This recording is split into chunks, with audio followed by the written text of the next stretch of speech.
quer dizer, a sua história, o senhor nasceu em São Paulo, o senhor de onde? Não, eu nasci em Marrocos, quando era protetora francesa ainda. Nossa, olha só. E o senhor veio para o Brasil há quanto tempo? Então, do Marrocos eu fui para Israel. Sei. E lá fiquei alguns anos e eu cheguei aqui em 1961. 61. Vai fazer 60 anos, então. 60 anos, é verdade. É a maior parte da sua vida, né? É a maior parte da minha vida, tanto é que a língua portuguesa eu posso considerar língua mãe, porque eu falo ela melhor do que todas as outras línguas. Claro, imagino. Quer dizer, e essa coisa do Super Asia, como é que bateu no senhor isso? Como é que chegou até o senhor? Então, o doutor Adalberto aí, que faz a pesquisa lá no Hospital das Clínicas da USP, ele entrou em contato comigo e me perguntou se era disponível e poderia eventualmente fazer um trabalho junto de pesquisa sobre o superidoso. Eu logo me prontifiquei e aí começaram aí a fazer testes, tomografias, enfim, todos os elementos necessários para a pesquisa. E por acaso a doutora Laís, que está agora na Inglaterra, ela estava junto e ela fez um dos trabalhos comigo lá, que era, parece-me, uma tomografia especial, e aí entrou em contato comigo agora se eu poderia estar disponível para uma entrevista. Eu falei, com muito prazer. Mas como é que o senhor descobriu que o senhor era super? Que eu sou o quê? Desculpe. Super? Ah, o super. O super é que quando você fica, na verdade, na atividade plena depois de uma certa idade. Capacidade cognitiva melhor mesmo? Eu não sei se eu diria cognitiva, porque cognitiva se refere mais ao conhecimento, mas eu tenho eventualmente mais disposição, mais lucidez e mais empenho. Então eu faço um trabalho que eventualmente pessoas da minha idade não fazem. Como eu falei, continuo na ativa, eu estou dando palestras, inclusive aqui em 13 de novembro vou dar uma a nível internacional, um seminário internacional, e eu vou dar uma palestra, já fui escalado para essa palestra, então para mim, a minha vida continua normal, como se fosse uns 10, 15 anos a menos. Sei, o senhor se sente, a comparação que o senhor faz é essa, digamos, o senhor se sente como se tivesse 70. Mais ou menos. 50, 60. Mais ou menos entre os 65 e 70. Sei. O senhor acha que não alterou grande coisa de lá para cá? Não. Eventualmente, na parte física, a gente sente mais o peso da idade. Claro. Relâmpagos, algum lapso aqui e ali. Mas, para, digamos, dar uma palestra, eu estou com todo o material na cabeça. Para não estragar, que as pessoas, o ser humano tende a não se repetir exatamente como falou da primeira vez. O senhor está falando tão bem que eu vou começar a gravar, tá? Certo. O senhor verifica se apareceu aí que está gravando. Apareceu? Sim, recording, está aparecendo. Então tá. Como é que o senhor se sente, digamos, ativo? Quer dizer, me dá um exemplo, por exemplo. Numa palestra que o senhor faz, é isso? Na maior parte das vezes eu dou uma palestra e eu gravo ela na minha mente quase inteira. Eu me apoio no PowerPoint, mas ao dar a palestra eu consigo levar do início até o fim. Vez ou outra tem, como falei, algum pequeno lapso que é natural, normal, algum pequeno esquecimento, mas na verdade eu não tenho essa dificuldade. O senhor se sente assim com quantos anos, fazendo uma retrospectiva? Bom, cronologicamente eu estou com 83. Eu me sinto mais ou menos na atividade como se fosse 65, 70. Ou às vezes até... Diga, desculpe. O senhor tem colega, desculpa, às vezes até menos. Sim. Por exemplo, o senhor tem colegas que talvez já trabalharam com o senhor e que pararam e o senhor não. Vários. Inclusive que partiram já para, a gente chama, Oriente Eterno. Disposição de continuar trabalhando. Se eu vou me sentir super, eu vou ser menos humilde. Não é isso que eu estou me referindo. É que, na verdade, eu estou falando que muita gente poderia, eventualmente, se optassem por todos os fatores que eu optei durante a minha vida, chegar também na atividade com lucidez até uma idade avançada. E que fatores foram esses? Bom, são vários. Eu posso citar alguns. Senhor Alberto? Sim. Sim. Bom, em primeiro lugar, eu não sei se está constando com vocês, eu estou de profissão como psicanalista didata. Então, a psicanálise em si foi um dos fatores que me levou a resolver um pouco os meus conflitos, tanto internos como externos, e me deu a possibilidade de estar mais ajustado à vida social e à vida intelectual. Então, a psicanálise é um dos fatores importantes em termos de terapia em si.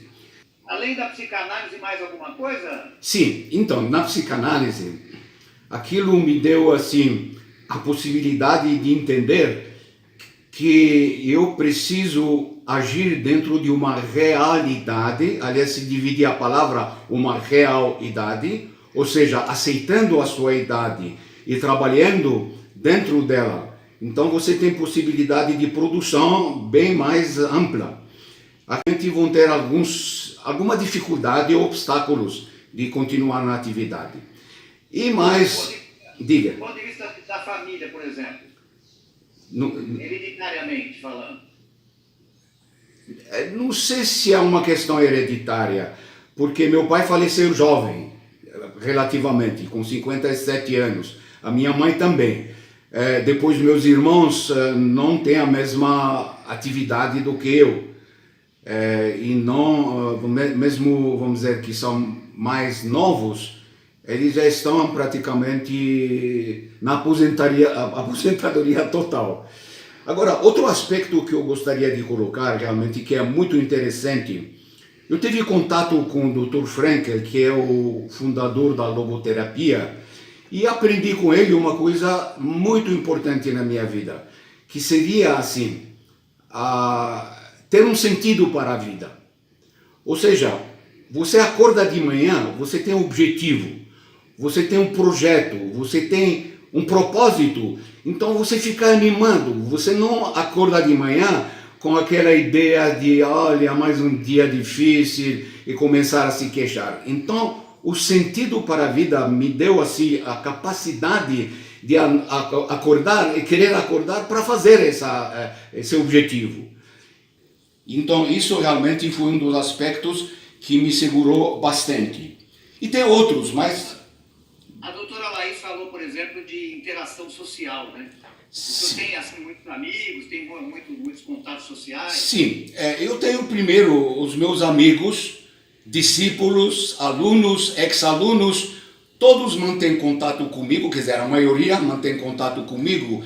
E isso dá prazer e dá uma satisfação de você saber que você é querido, você tem um afeto mútuo entre o ser humano, você e o outro. E aquilo, a amizade em si, ela mantém a gente com segurança, com alegria, não fica aquela sensação de abandono, de isolamento. Então, a minha interação social é muito interessante, muito boa. Eu tenho vários grupos do WhatsApp, a gente troca ideias, discute ideias, mantém a chama acesa da parte cognitiva. Isso ajuda bastante, obviamente, a manter também a lucidez. Aliás, eu faria até uma colocação, Alberto, que nem a ginástica muscular. Quando a pessoa treina e faz movimentos, ela mantém os músculos não atrofiados. Da mesma forma, a mente humana. Se nós usamos ela de uma forma ativa, parece que inclusive tem alguns cientistas que dizem que os neurônios se renovam. Então a ideia é manter-se essa atividade mental o quanto possível, obviamente. E isso... Isso tem atividade física também? Aí que está. Em compensação, a minha atividade física é fraca. É fraca por culpa minha de um lado e pela própria atividade mental que eu tinha muito assim, vários horários do dia. Aí quando terminava o dia já estava cansado, eu ia para fazer um relaxamento, descansar. Eu não dei muita importância. O meu filho, ele é educador físico e sempre falou para mim, pai, faça a educação física, porque mais tarde você vai se arrepender. Eu acho que ele tinha razão, eu me arrependi porque poderia ter feito isso simultaneamente. Dentro do que eu estou sentindo, agora obviamente os cientistas e aqueles que estão fazendo a pesquisa devem ter o seu juízo de valor através da própria pesquisa. Mas se me perguntar pessoalmente, eu estou muito bem pela minha idade. Quer dizer, e o senhor sabe que a pesquisa da qual o senhor faz parte, ela vai poder ajudar, inclusive, a prevenir, talvez, problemas, né? Certo. Um dos aspectos... Encontrar aquilo que o senhor tem de bom para prevenir o ruim, né? É verdade. Eu gostaria de fazer até uma colocação, se o senhor me permitir. Claro. O comportamento. O próprio comportamento é um fator que leva o ser humano a evitar todas essas doenças que são pertinentes à idade. Por exemplo, comportamento ético. O que significa ético? Uma ética transcendental, aquela que vem de dentro de nós, até pelo nascimento. Ser bondoso, ser solidário, ajudar quando puder, fazer o bem porque faz bem. Então, se você faz o bem para outra pessoa, você também está se beneficiando porque você sente alegria, sente realização, sente satisfação. Então, isso vai desencadear os hormônios do bem, não o cortisol, mas vão encaminhar hormônio como dopamina, serotonina, etc. Isso ajuda, obviamente, a manter a vida e o cérebro em dia. Então, o comportamento ético é também importante. Você veja, Alberto, a pessoa que acorda de manhã e logo vai se queixando, ela não vai ter um dia maravilhoso, porque ela já se sugeriu, ou se autossugeriu que ela vai ter um dia ruim, um dia de queixas. Então, o comportamento humano vai ajudar muito, através do nosso pensamento, nossas atitudes, a manter o cérebro ativo e a vida lúcida até o fim. Bondade, de ajuda.